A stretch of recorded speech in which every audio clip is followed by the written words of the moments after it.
Welcome to the Tech Egg. Don't get scrambled. Enjoy the video.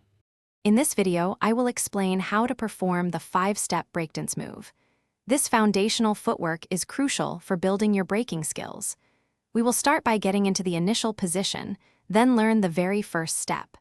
Remember to stay low and keep your core engaged throughout the entire movement for stability and control. Now that you have the first step down, let's move on to steps 2 and 3. After sweeping your right leg, bring your left leg back to reset your base.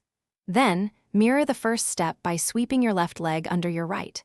Focus on keeping your movements fluid and connected, almost like you are drawing a circle with your feet. We are almost there.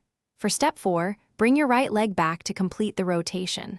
Then, for the 5th and final step, sweep your right leg under your left once more, returning to a similar hooked position.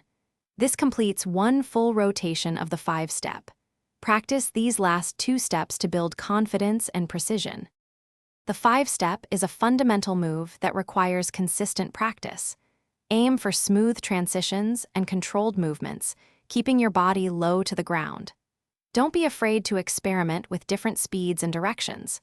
With dedication, you will master this move and be ready to incorporate it into your own unique breakdance flow. Thanks for watching. Consider subscribing if I helped unscramble your problems.